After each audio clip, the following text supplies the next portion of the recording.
Well, hello and welcome to a very special Christmas episode of Blue Rising. I'm Ellen Ellard. My name's Richie Driss, and let me start by saying a very, very Merry Christmas to not only all of you Blue Noses watching at home, but everyone here in the garrison. We've got a very special show lined up for you tonight. It's a real end of year celebration, special guests, memories from the last 12 months, and indeed further back as well. Some Christmas games as well. What more could you want? Cannot wait for those games. And for this one, we're doing things a little bit differently. It's not only about the guests tonight, it's about bringing the whole Blue Rising family together for a special occasion. Absolutely. And well, to kick things off, two men who need no introduction at all. Tommy Mooney, Will Brazier, thank you for joining us. Very welcome. Thank you for the invite. You happy with your invite, Will? I'm happy to be with you as always, Tom. It's just lovely to see you. I'm just happy someone else bought a Christmas jumper along. Yeah, sorry about that. Well, Tommy's going for the Santa beard as well, so that's always nice. Oh, he started already. The four of us are going to be joined throughout the show by some very, very special guests for chats, reflections on the highs and lows of the year at Birmingham City Football Club as well. Ellen. We're also joined by our very special guests here in our makeshift studio in the Garrison Suite, our wonderful OSC supporters. Thank you all for joining us today. A very interesting round of applause for all the support as well over the course of the last 12 months in particular. So get comfortable, stick with us. There's lots going on, plenty of chaos as always on tonight's very special episode of Blue Rising. Yeah, first things first, we're going to kick off with something that, Ellen, you've been buzzing about. I'm so excited about this. For like however many days we've been organising this, a little bit of festive fun. Yep, so we're doing a Secret Santa. It was 5 days ago that we decided to do this. The budget is £18.75. Who is going to kick things off? Who wants to start? You start, because you've obviously put the most effort in, so you can start. I don't know if I don't know anything about it. Hey, yeah, nice job. Ellen, you start. Okay. Will? Oh! I didn't know that was going to be me, actually. It's wrapped That's not nicely very as well. secret then, is it? Secret Santa until this point. Well, it might not be from Ellen, we don't know. Yep. What have we got here? It's blue. That's always a good start. I'm so nervous right now, actually. Large. Yes, I have been cutting down. What's it say? Oh, wow. The mad thing is, I've already got one of these. Oh, thank you. I was so happy That's when brilliant. I found somewhere that did like customisable printing. These? Yeah. Oh, customisable printing. I'll go next, yeah. Oh, I'll go next. Me again. Drum roll. Got this huge bag. Wow. Oh, Huge bag. Someone is very someone's lucky. been a professional Merry footballer. Christmas, Rudolph. Oh, mate. Oh. Wow. Look at the wrapping as well. Good, isn't it? Oh, It's good. my days. All right. This is curious. That is The Richie wonderful. Driss. Wow. Kendall. That is wonderful. Am I a Ken doll to you? You are a Kendall. I'll Where's take the it. goalkeeping gloves? Oh, yeah. Oh. I couldn't get a Kendall with goalkeeping gloves That is. Short notice. on short notice. He's even written Driss on the back of the shirt in Oh, your very that's best very handwriting. cool. And his eyes were blue when I've put them with a Sharpie. You have? Yeah. I've darkened. That's good, I isn't mean, it? as if that wasn't That's good enough. commitment to the cause. Where are the gloves? Oh, there are the gloves. I love Fair it. He knows play. me so well, and he's Personalised. customised them as well with Sharpie. Did you sign them? Oh, yeah. No, they're not mine. Anyone got a Sharpie? Anyone got a Sharpie? Yeah. Tommy Mooney signed If goalkeeper gloves. That's going to be a first. Look as at well. the white bit, the palm. Goalkeeper. Oh yes, keep right on. Oh, very I nice. love it. They fit. What more do you want? I'll On the try them Kendall. on. Honestly, absolutely nothing. There we go. Let's see what you got. So, my Secret Santa is Tommy Mooney. If you just open that up there. So what's that there? Oh, pitch mark repairer. Yes, because you like Golf. And some teas. 50th anniversary teas. That's fabulous. Thank you very much. That's actually something you'll use, unlike that tosh down there. So it's- And all available now in the club shop All as well, we available must say. Yeah. Very nice. That's If you're very looking for reasonable prices, I'd Any say. last minute gifts for those in your life who love golf? And very good, because I went with one of the cameramen and he gets 10% off. That's great. And what do you get the person who has everything? Oh God. Oh, He's fainted. good wrapping as well. This is really good wrapping. Did you do that, Will? No. I made that box. I'm a little bit nervous. Oh. It's a Blue Rising. Oh, wow. Is it 25, 26 season shirt? Oh, wow. Right, who have we got on this then? Let's hold it up. I love that's quite a really Google picture that way. that's lovely. That's a lovely one. That's. How old are you? How old are you in that, 25 Tommy? Years ago. Yeah. Glimmer in his eye. He's still got that glimmer. I was only 13 then. Amazing. Will, you look about 12. Yeah, I would like that picture off the internet if possible. Yeah, I was going to say mine That's is the not internet. great. Love that. Well done. Congratulations, everyone. Now, speaking of gifts, that is an excellent segue onto something that's very much worth getting excited about. The club's principal partner, Undefeated, has just unveiled something very, very special. And as a fan of trainers, this is a bit of me. Limited edition, Undefeated, Nike Air Max 95 sneakers created specifically for Birmingham City Football Club. And I was at the reveal. Welcome to St Andrews and Knighthead Park for another glorious match day. But not only are we playing Charlton today, it is the release, the unveiling of the brand new Undefeated Nike Air Max 95s created specifically for Birmingham City Football Club. And chatting to a couple of sneakerheads who know a thing about these works of art. Let's go.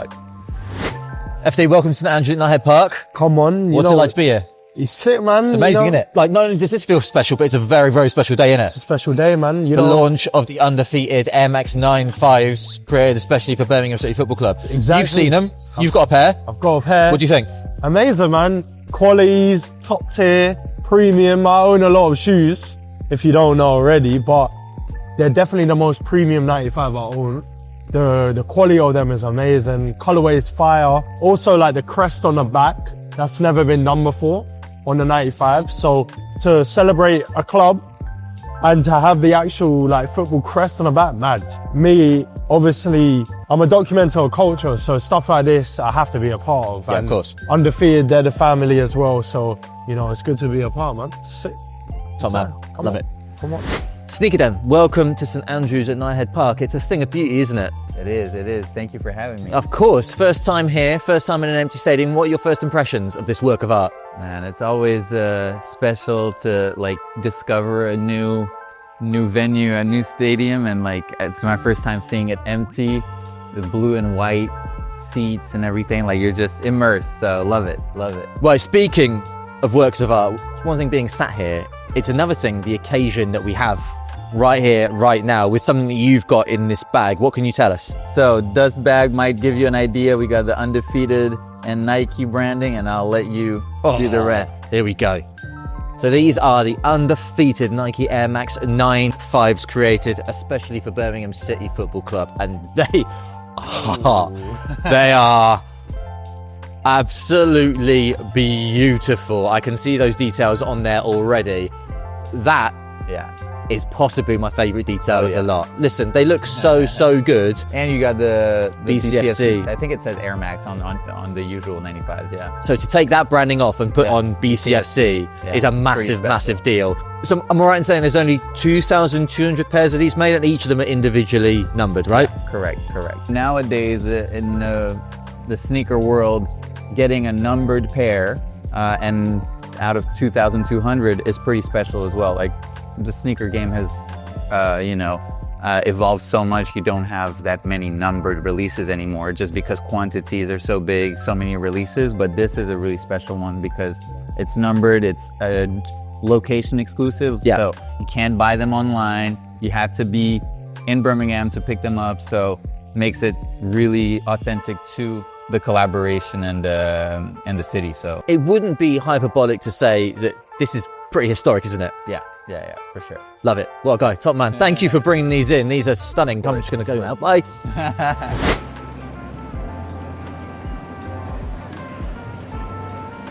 Welcome to the Box to Box bar. There was only one jacket I was going to wear for an occasion like this, an undefeated one for the launch of the Undefeated Nike Air Max 95s right here in Birmingham. Let's go.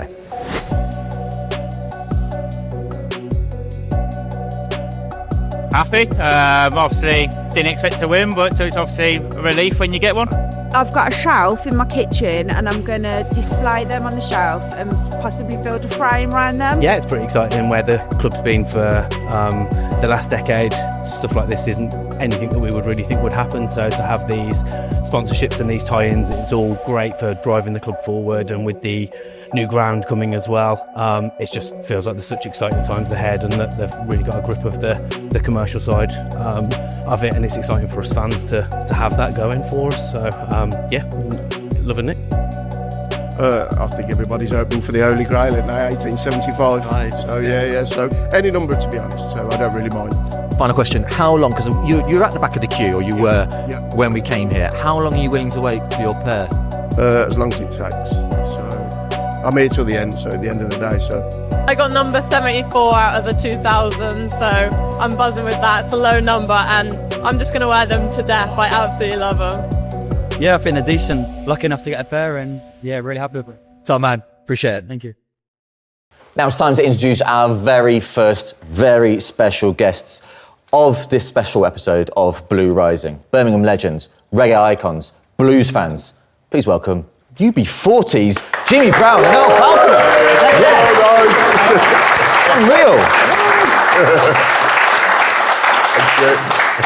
Well, we're kicking things off in style today. Thank you both for joining us. Wonderful view. What's it like being back at the stadium?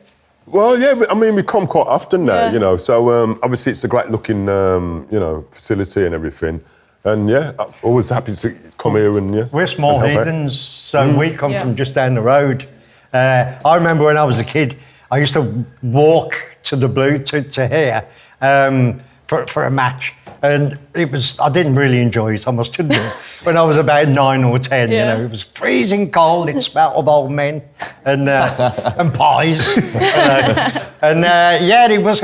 He put me off footy for about 20 years. You're supposed to say that, I Jim. got back in, I know I shouldn't. But I got back into it, and we were born to be blues fans. We live just down the road, you know. Yeah. I mean, I used to come with Brian, our saxophone player. He's not with us anymore. He's a villain. But we found out later that he was a Villa fan, you know, after we got the band together and everything. But me and him, we used to sneak over the back there, like on a Saturday afternoon, and like come in and watch, you know what I mean? And it's like when Thomas Francis was playing. No, not really. I can't. Yeah, maybe a few times. But like Jimmy says, we're proper small heathens, you know. We have no choice. I can't believe that wasn't part of the interview process to say, are you claret and blue or blue? And then you find out years later. No, Brian was a Villa fan. You know what I mean? Yeah, I'm a blue nose, obviously. Of course. Absolutely, yeah. Well, we got on well together. Yeah. So, you know. Yeah, he was my best mate. It does happen, exactly, it does happen. Guys, you've had an incredible career. So many sold out shows, hundreds of millions of record sales. Tell us what you're up to now. Well, we're in the studio. We do like a cycle where we go on the road and then we go in the studio, go on the road, and we're doing it for like 45 years now, so Pretty whatever much, it is. yeah. Longer than that now. Yeah. So we're in the process of a new album. We're almost probably about just over halfway through, and it's going good. We've moved back into Digbeth after like I don't know how many years gap, but like we're back at a facility that Knight. Stephen Knight. The new place. Digbeth Lock Studios. Digbeth Lock, yeah. So we've moved to there, which is really great. It's a few yards down from where we had our original studio all those years ago, and it's. I mean, we never stop. You know, we just keep working, we keep gigging, we keep touring, make it. I think it's our 24th studio album, which is a lot. You know, I think we've recorded maybe. Thank you very much. And of course, the last album we released was top 5. So we're very mainly because of the blues. I think. Because well, what's that been like as well? That anthem, like Home and Away, we're all singing it and sort of bringing that in as well. You can't buy that kind of cultural relevance. You know, that's something that spontaneously happens. It's really organic, wasn't it? How it all came about. It was just fate, wasn't it? You know, and I mean, obviously, we were very proud in the past because for years the blues fans have been singing that saxophone line from Food for Thought, our first single, and we're very proud of that. You know, it's like we literally can't buy that kind of relevance. You know, and we thought, well, if they've done that, then let's take that a stage further and a stage further, and we rewrote the song specifically for the club. And we hear it every time they play, you know. And you can only feel very, very proud. Yeah, it is nice There's feeling. no better feeling as well, mustn't it? Especially when we've won and then it's straight away booted on by DJ Mikey B, puts it on, and then everyone's singing it. You know, that's even better than being at a gig and having the audience singing because it's spontaneous, you know. And I'm very, very proud of that, and that's always going to connect us to the club. Yeah, and we have been performing it as well. We have, yeah. Like the blues version at the end of the, you do 3 for 4, and then we do a section with the blues version. Oh, nice. You know, and it always goes down really good because like the melodies it's really catchy and everything. Yeah. And there's always a few blues fans in the audience, no matter where we are in the world. Do you know what I mean? Yeah, in America, we were playing it in America, and there was quite a few. You know, there was like one where there was a couple, and the girl was wearing the Villa shirt, and the guy was wearing the blue shirt, and I was thinking, that's lovely. Miracles do happen, don't they? Yeah. Well, you speak about the pride, obviously, there. How special was it for you to perform here at St Andrews?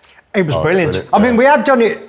That was our second time of performing there. We did a gig here in 89, maybe. When was it? UB40 Sings the Blues was the title of the gig. Yeah. And we had Robert Palmer supporting, and I think it was the Pogues were on the bill as well, if you remember that. And it was a big show. And we had about 30,000 people here, all on the pitch. You know? So when we came back, we thought, well, it's going to be different because we're on the stands. There's nobody on the pitch.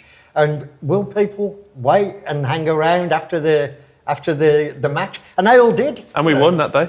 Yeah, and we won that day. It was the only game we won. It was one side to side. It had been raining every day, and then all of a sudden the sun came out. We performed, and it was just one of those miracles, you know, that worked really well. I loved it, and we'll do it again at some point, I would imagine. Finally, let's talk about this year 2025. We're approaching the end of it. Chris Davies' team have done obviously some incredible things this year. How would you sum it up? Really exciting, and I mean, you know, obviously it's, you know, they've been getting some really good score lines, you know, like 4-1 and, you know, 4-0 or whatever.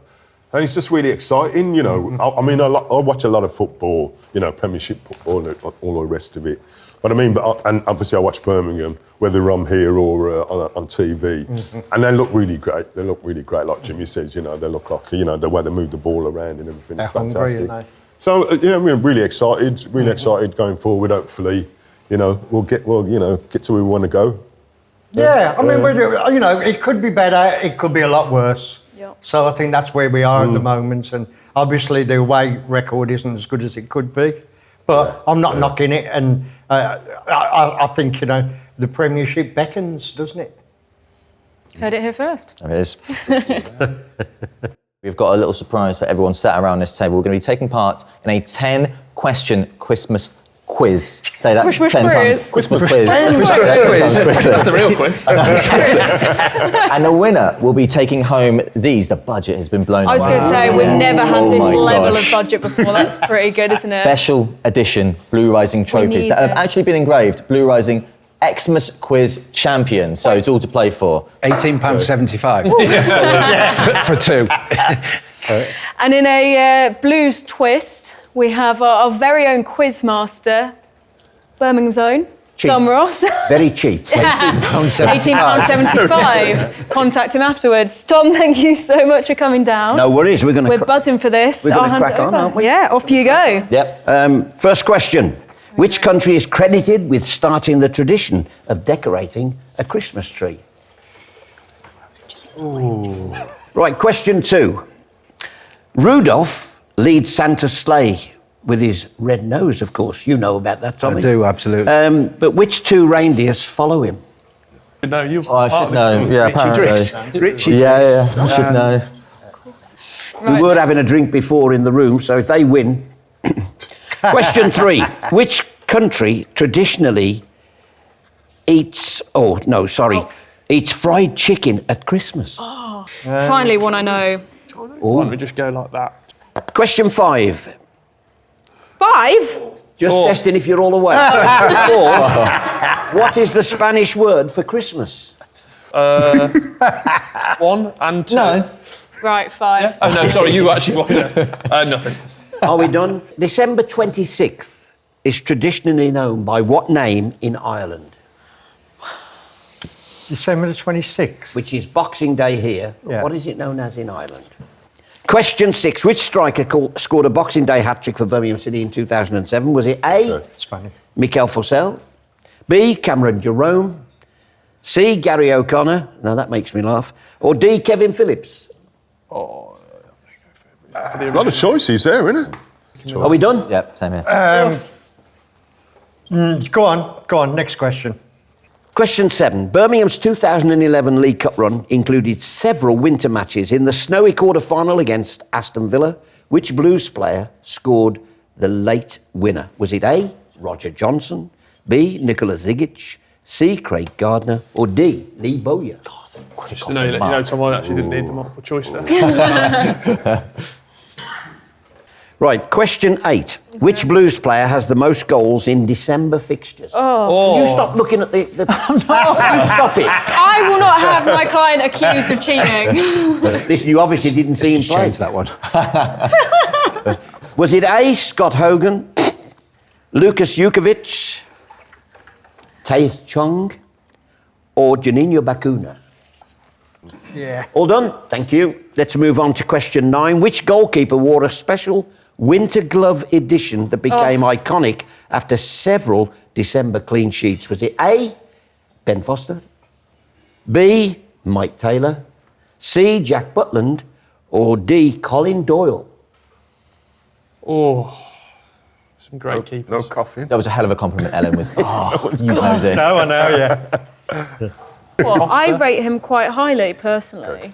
Question 10. Trevor Francis became Britain's first £1 million player in 1979. Which club did he transfer to?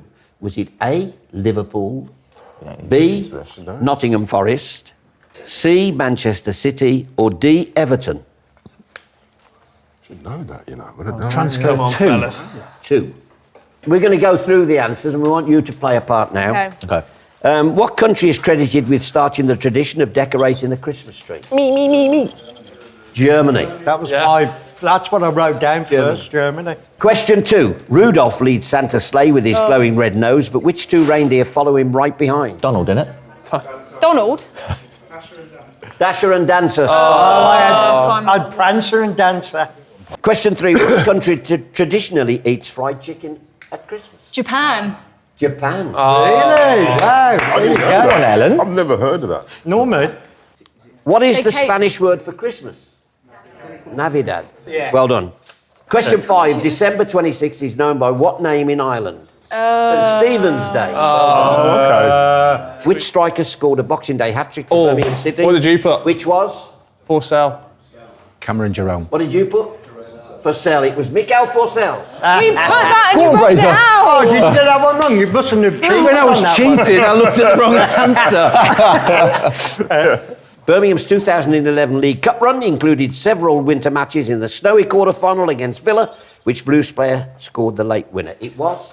Nikola Zigic. Which Blues player has the most goals in December fixtures? Was it A, Scott Hogan, This is a silly one. B, Lucas Jukovic, Silly one. C, Taith Chung, or D, Juninho Bacuna? I went with the Duke. We went Duke course. here, The yeah. sheer amount of Decembers he's been here. Yeah. It was Lucas Jukovic. Thank. Question 9. Which goalkeeper wore a special winter glove edition that became iconic after several December clean sheets? Was it A, Ben Foster, B, Mike Taylor, C, Jack Butland, or D, Colin Doyle? It was, folks. Oh, well. No, see that? Tumbleweed. Ben Foster. Yeah. Again? Ben Foster. Thank you Ben very Foster. much. well yes. Question 10. Trevor Francis became Britain's first £1 million player in '79. Which club did he transfer to? Liverpool, Nottingham Forest, Manchester City, or Everton? And it was? Forest. Okay. Nottingham Forest, of course.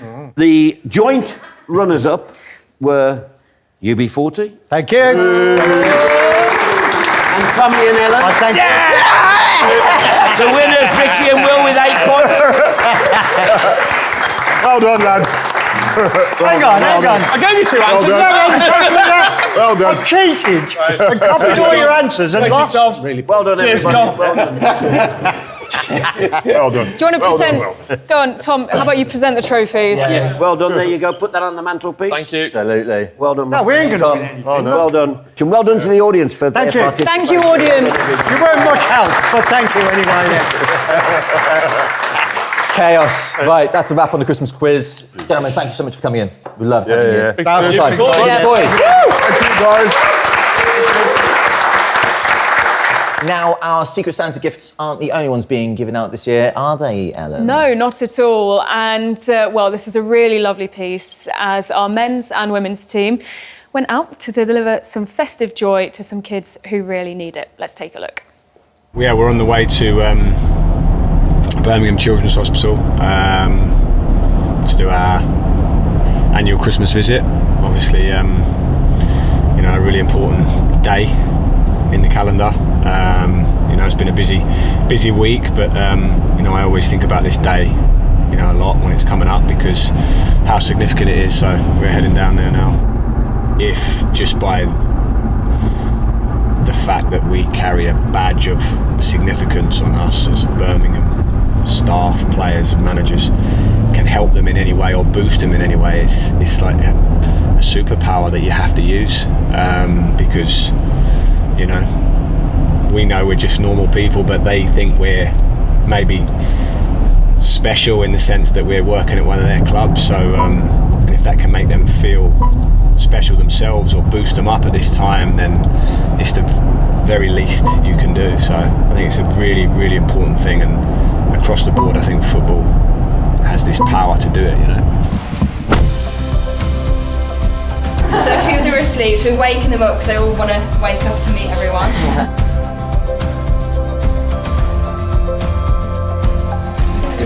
Thank you.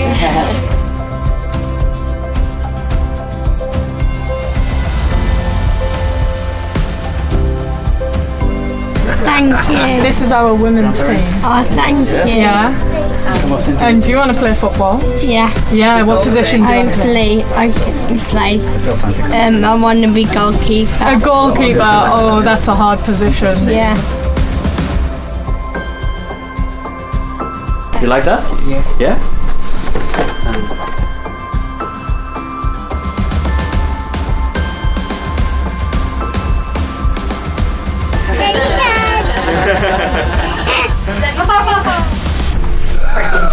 Oh, I can see the blues kit. Yeah. You've got the same jacket on as me. Nice. Hey mate, is you okay? Yeah. Whose kit is your name? Charlie? No, It's Charlie. Charlie. And your name? Freddie. Freddie and Charlie. I reckon you're a blues fan. Yeah. There's the mom. Oh, you're quick. Yeah. Very quick. I know Clara. Likes Bush. Oh, you know them all? You know all the players. Yeah.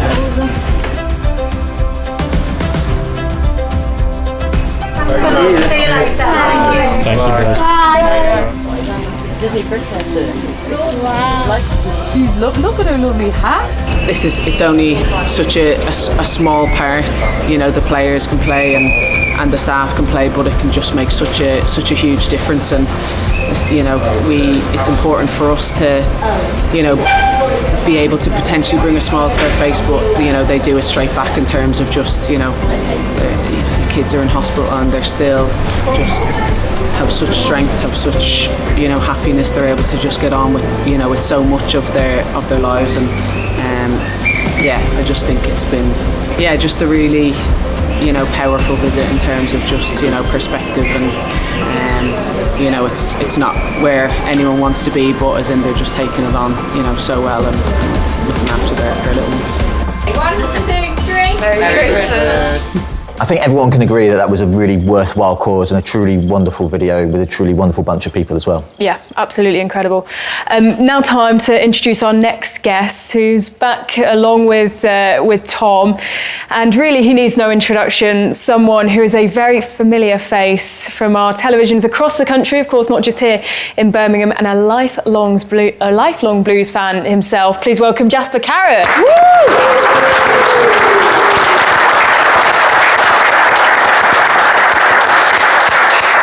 Jens, it's a pleasure to have you with us. Thank you. Jasper, I need to ask you first and foremost, where did your love affair with Birmingham City Football Club first start?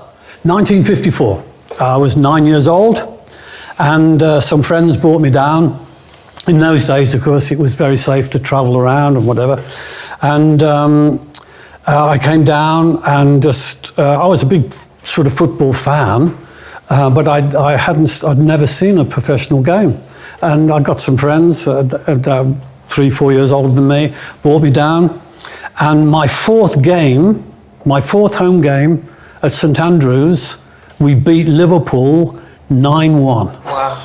That is Liverpool's heaviest ever defeat. And I was there on the day, 9-1. That's as good as it got. Well, no. In 1954, we won the second division championship. Yes. And then the next season, we were 6th in the first division, and we got to the FA Cup final, although we lost against Manchester City.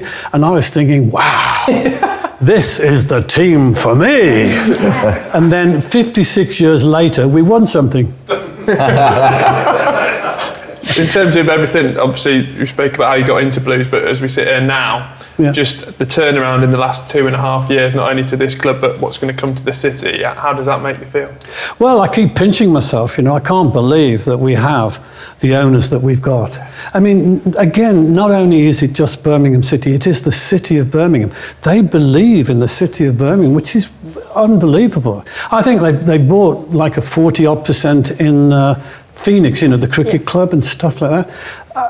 And Tom Wagner, he is one of the most impressive orators that I've ever come across. I mean, he speaks so well. I had my 80th birthday this year, and I went to New York, and several of my kids live in LA, so they came over, and I took some friends and family from here, and we met up in New York. And on my birthday, I didn't know this, Birmingham City hosted a lunchtime birthday party for me. I didn't know. And it was Andrew, I forget his second name, his second in command. Sorry? Shannon. Shannon. And it was in this fabulous hotel in middle of New York. And it must have cost a fortune to be, I know I don't want to be mercenary, but that's who owns Birmingham City now. It's ever so impressive, really impressive. What's your favourite, sorry, Tommy, just jump in, your favourite moment of the Knighthead ownership, maybe in the last year? Obviously the promotion, there's so many things to look at. The new stadium. Yeah. Because I think I was a bit inspirational for that. Because if you look at the new stadium, it's basically 12 upturned carrots. Excellent point. Tom, in terms of this year, what you both worked on, obviously the amazing Trevor statue out the front, how important was that for you both to be involved? Well, it was important for both of us. I think what we didn't realise is that when it was finished in clay models, whatever, there was 6 people involved, and there's only myself and Tom who'd ever met Trevor Francis. And we didn't realise that, did we? No, not at all. But when they actually unveiled the statue, I know it was in clay, but it's exactly the same as what's there. Tom and I had a real tear in our eye, I think before that we annoyed everybody though, because we kept saying it's not right. That's correct. No, I'm not having it. Something missing. And then the one time we turned up, as you say, and we went, Trevor. That's it. And we shed a tear, to be fair. It was a special moment. Can you remember what that thing was that may have been missing? His hair. Daft as it seems, just his hair, and you can see from the statue, there are a lot of statues around in sport that people go, who's that? Have you seen the Ronaldo one? Oh, my days. Anyway, everybody goes, Trevor, and the fans love it. And it was a labour of love, wasn't it, for us? We as a committee picked the right sculptor, Doug Jennings, who's done the Queen, he's done everybody. He was absolutely spot on, and he was brilliant for us, wasn't he? Yeah. And we chose the photo that the statue was made out. We went through about 100 photographs and everything. And because Tom and I were very privileged to have Trevor as a very close friend, and it's magnificent now. Everybody meets there. People that go, I'll see you by Trevor's statue. Yeah. It's becoming a meeting place. I'll meet you by the Trevor statue, and I think that's fantastic. I think most people have a Trevor Francis story about either watching him, coaching. Without Trevor, I wouldn't be sat in this chair because he signed me for the football club. But there's so much different from you. I mean, you talk about the 50s, Jasper, about coming to the stadium. Now with the fan parks and the fireworks and everything else, it's a full match day experience, isn't it? It must be a full turnaround from very different to when you first started to come. Too right. And of course, the lovely thing about myself and Trevor, people always mistook us for each other. Seriously, I never saw it, and Trevor never saw it, but so many people used to get us mixed up. And what we used to do, though, we used to throw him a ball. We soon found out who was Trevor. I've kicked off a few times, nobody knows. Trevor had a lovely experience in Marbella. A bloke came up to him and said, "Hey, Jasper, sign this." And Trevor, pardon? He said, "Sign this." And Trevor said, "Oh." He said, "No, you're mistaking me. I'm not Jasper Carrott." And Trevor was thinking, well, so anyway, okay. So, what's your name? What's your name? You know, Martin. So to Martin.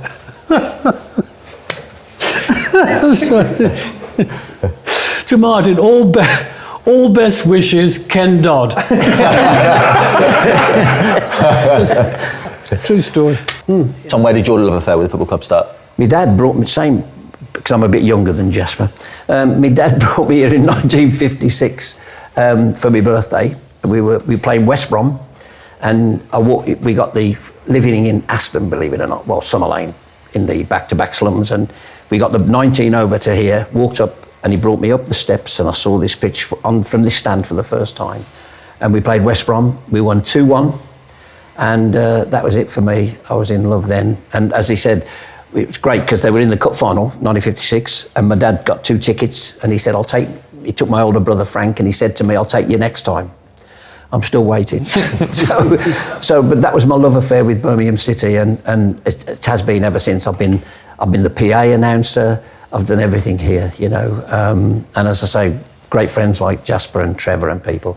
And the Former Players Association as well, we're very close to the club. But this is a special club that gets you. Well, what a note to end on. Jasper, Tom, thank you so much for your time. Keep right on.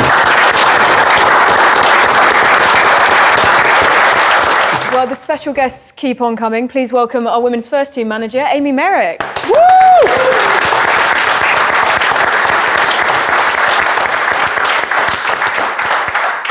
Amy, it's great to have you here as the WSL2 season starts to wind down, the Christmas break, winter break approaching. How can you reflect on the start to the season?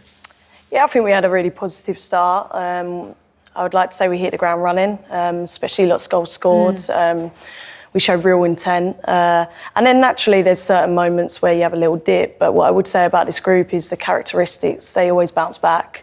And we've been able to do that every time, which is a fantastic characteristic to have as a group. So I think we've laid some good foundations. We have a lot of points on the board. We have another big game this weekend, really important fixture.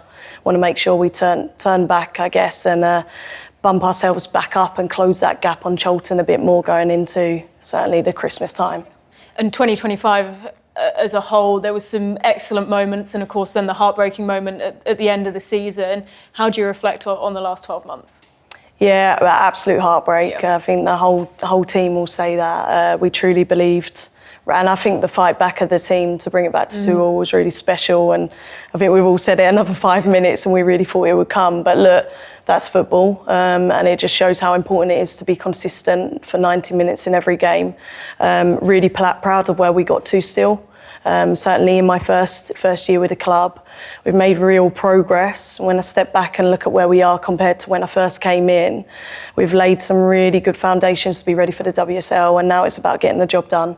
And this group are really hungry. I look at the players and they know exactly what they want and how they're going to get there. So yeah, positive start and still more work to do, but we're moving in the right direction. Off the pitch, we've seen how vital it is for you and the team to do the work that you do in the community as well. How important is that connection to the supporters and the community? It's so important. I actually think in women's football there's a really nice connection to the fan base anyway with women's teams. We always make the effort to interact after games. I think you can get closer to the female players more than maybe in male football. But equally for our community, I think we have a duty to inspire the community, bring a positive beacon of light, if you like. And we've seen that on various occasions. I think, personally for me, the Derby game was really special, and the way that we saw the fans get behind the team, that was really special. But again, this weekend is our grassroots game. So we have a lot of teams from the community come in, and we need to inspire them with our performance, and then equally make sure we connect with them afterwards as well.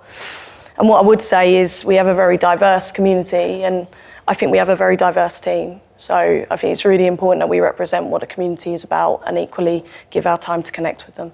One of my favourite bits of memorabilia in the cabinet downstairs in reception is the pennant from the Women's Champions League. What would it mean to bring Champions League football back to Birmingham? Oh, it'd be so special. And I think what's really special about it is that I can truly see this club absolutely getting back there. Actually, what I did in the off-season before pre-season begun is we were just rooting through some of the bits and pieces, and I came across a Champions League pennant, and we took it off, and in our meeting room it's right at the front, pinball. I think you saw it when you came to interview myself, because for me, we have to be able to see, number one, the history of the club and how much of an honour it is to represent this club with such history.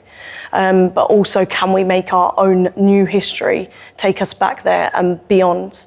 So all the players that we have recruited and are continuously recruiting in, it's about the present, but also the future, players of the calibre that can help us get what we want now, which is promotion, but then equally players that can help us sustain WSL status and build into Champions League. What does Christmas look like for yourself personally and for the team as well? We're quite lucky in the women's game that we haven't been drawn into the Boxing Day fixtures just yet, so we get a bit of a break. There's still is a tighter turnaround than what we've had in the past. So we play Newcastle on the second weekend of January, so it's really important that we're ready to hit the ground running again. So for us, we have the game this Sunday, which is critical to get over the line. And then we have a period of time off, a few days over Christmas Day. Players will still be working away with some programmes, and then we hit the ground running again. No time to rest. That Christmas break then, I've got to ask you this. What Christmas film are you going to be watching, or what is your favourite Christmas film, and also what is your favourite Christmas song? The Holiday. Really? Hands down, The Holiday. What do you think about the news of a potential remake? I'm not sure, because every time there's a trilogy, you know, it goes out the window again. Oh, the song, you've caught me off Don't you look at me like Really in-depth questions. Actually important questions. Yeah, it's an important question. There's a real fight at Christmas because my wife loves Love Actually, and I'm like, The Holiday, and you can imagine that doesn't go down well at all. Yeah, The Holiday's better, I agree. Miracle on 34th Street's got to be in there though, surely. Yeah. She used to go for the one from the 50s. This is actually the subject at the moment with the team. What's your Christmas movie? And everyone gets slated for whatever you answer if it's not the same as that person. Holiday's definitely better than Love Actually, at least. Yeah, But what about song, agreed. though? Put you on the spot again. What's that song? The one that goes. Oh, the Pogues. That's the one. Fairy Tale. Fairy Tale in New York. New York. That is it. Yeah. That's a good one. Amy, wish you all the best in the run into the Christmas break, and we can't wait to see what the team do in the new year. Thank you so much for joining us. Thank you. Thank you. Now, staying with leadership at the club, our final special guest of the show is the man at the helm of the men's club. He's the gaffer, the boss, the manager, and the man who led us back to the championship in a record-breaking season. Please show your appreciation for Chris Davies.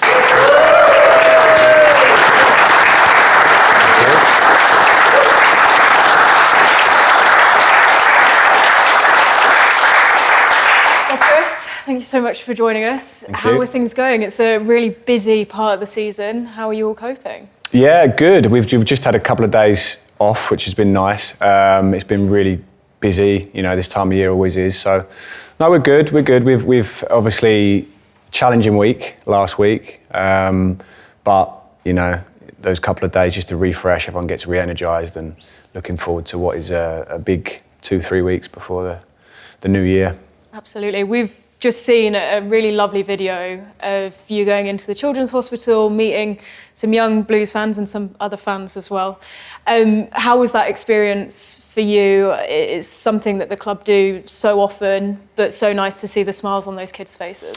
Yeah, I just think it's, you know, it's what football can do. I think it's a really important thing to do. Obviously at this club, I went last year, and yeah, I mean, it hits you pretty hard, I would say. Puts everything into perspective, especially in a world like football where, you know, things get blown up out of proportion, really, and then you see the real life. As I said to the players, there's the pressure in the world that we're in, and then there's the actual real world stuff that's going on. So you see all that, and yeah, I just think it always makes you think, are we doing enough? Because we can give so much to people that are sort of suffering, and children's the worst thing to see, you know. So obviously I'm a parent myself, so you feel for the families and everything that they're going through. But but there's also the joy that they can bring as well. They're so happy, you know, they're so happy with whatever challenges they're facing. So, you know, inspirational as well, I would say. But yeah, and I'm sure the players feel the same as me. So it's a very important day in the calendar for me, that one, and all the other clubs the same. And Birmingham City's got that kind of feel to it as well. You know, it's that kind of club that needs to be very, very in tune with the community and the people around it. So I think it is. Looking back on the last year, obviously it's had some incredible ups and a few downs as well. How would you sum it up professionally and personally? 2025? Yeah. Well, a big year. I turned 40 this year, and yeah, we had an incredible end to a season. So it was, it was a big year for me personally. I think coming to the club when I did, obviously by the turn of the year we were in pretty good shape, but there was still I felt there was still a few hurdles we had to overcome just so we didn't derail anything. So, and it was, yeah, I mean, I'm obviously biased, but it was the best season I've ever had in my life as a player or coach or anything with football. I thought it was just incredible. And you know, the challenges we face now as we're going through them, it makes you even more grateful for what was last season and the games we just took for granted that we would go and win, you know, and how it worked out. So there was a few games early in that year that I thought in 2025 that I think were hurdles we had to get over, and once we did that, we were in great shape. So the Peterborough game where we did actually achieve promotion was the game I remember most. Chris Allen's a Peterborough fan, so she yeah. Oh, yeah. Well, you got your own back a few days later, so we won't mention that. But yeah, I think that was just a really nice experience for everyone. And then as I say, I thought I was going to have a week off, but straight away you're back into it, thinking about this season, you know, and everything that comes with it. And there's been ups and downs along the road, I would say, so far, but I'll continue to say I think we're in a really good position, strong position. I'm very excited because, you know, it was very much unknown to me, to be honest. It's that jump from League One, you're never quite sure how we're going to fare, how we're going to do, but we've done okay, and we've got more to come. On the pitch, you've obviously transformed the way that we play, but it's one of the greatest sort of achievements so far of your tenure is how you've harnessed the home support here to be such a superpower for us. Yeah, I think, the club, to me, it was almost like the perfect opportunity because the club was waiting for something to turn around, you know. It was like so many years of just doom and gloom, really, and obviously the owners should take credit in terms of like investment and everything that comes along with that. But on the actual pitch, it felt like it had been so long, and we gave the supporters something to believe in, something to connect to, something to enjoy again. And it's just, I think it wasn't just a season in isolation, it was everything that came with it, the smiles on faces, that everyone wanted to be here on a match day again. And it was, so I think the home support everyone has always known that Birmingham away is a tough game. You know, I think everybody's always, in football, you would never look at it and say, it was always seen as one of those games, but you have to have a team on the pitch that makes it that way as well. So the fans can't do it, they need a team that does it on there. So, but I believe it's a fortress, I really do, even at this level. And we just got to keep maintaining that. If there was your manager duties, if you could put those aside, being reflective for this sort of calendar year, if there was one game you could sit in the Tilton or the Cop and enjoy as a fan, which one would you go back to? I think, well, I'd have liked to have been there when Scott Wright scored the winning goal against Wigan. Yeah. I was halfway down there, to be fair. I was with that one. I'm thinking last season now as well. I think the very final game, I think Juki scores the goal, and Dukey scores his final goal basically as well. That was on the Newcastle game. I thought that was a great atmosphere, even though we didn't win that one. But I thought that was really good. And then this season we've had a few that when we've got going at home just recently. I think I'm looking forward to the bigger teams coming as such, and like you've got Southampton, Coventry, teams that are seen as the big and the better teams. I think they're ones to look forward to. So yeah, you gravitate that towards that Tilton because of how it is. It's kind of a lot of energy is coming from there, and I know the players do as well. So and I always feel when we're attacking down that end, I always feel very confident that things are going to happen, which is a very good sign. Chris, finally, as we're in the festive spirit, I need to know these answers from you. Favourite Christmas film? Favourite Christmas song? And yes, Die Hard is a Christmas film, so you can have that.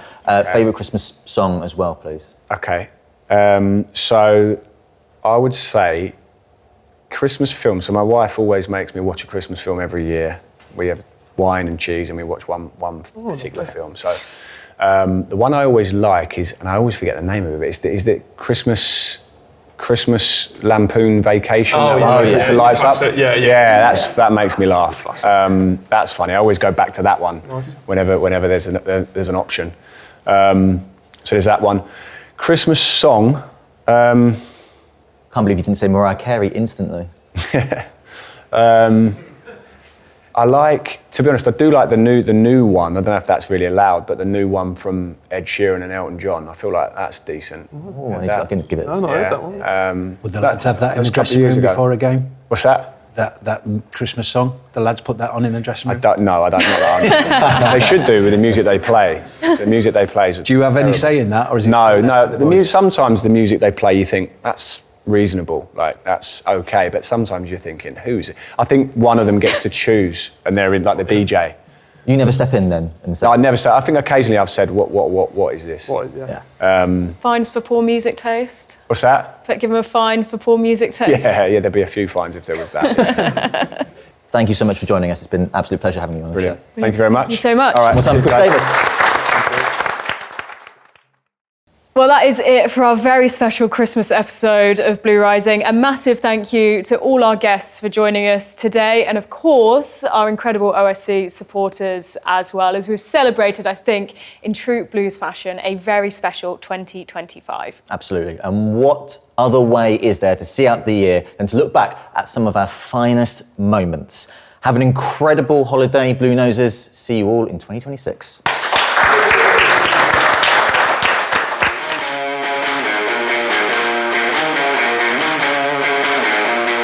Well, good afternoon and a happy new year wherever you're joining us from around the world here on Blues TV. Scores! Far post is a free header.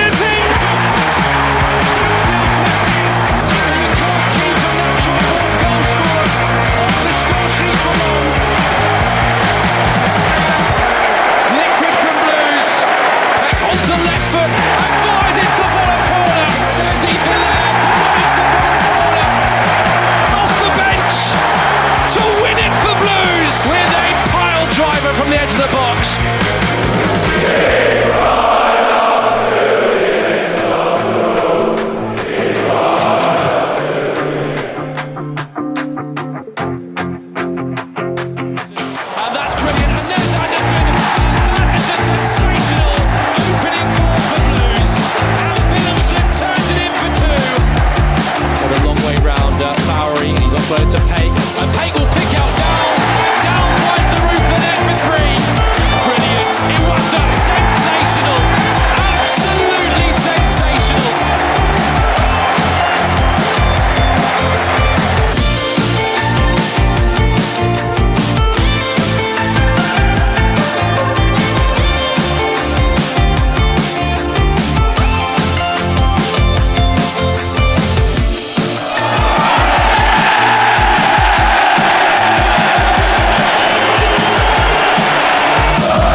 and change this city forever. Welcome to the Birmingham City Powerhouse. The ball back, there's Peck, and there's the opening goal!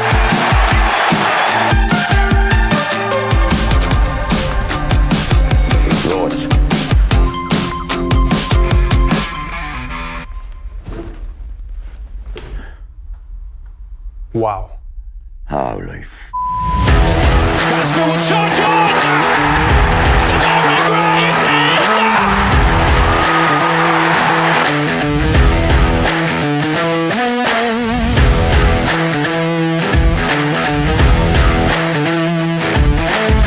Oh, yeah. And it's registered it. It didn't register any of the other ones. And it's straight through to Patrick Roberts! And it's the perfect start to the second half! Well, it's the news that all Blues fans have been looking forward to. Christoph Clara has signed a new deal.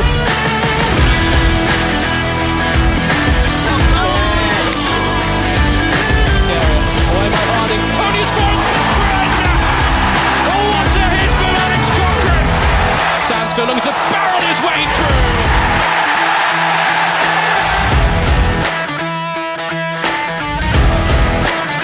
In comes that corner kick. Free header!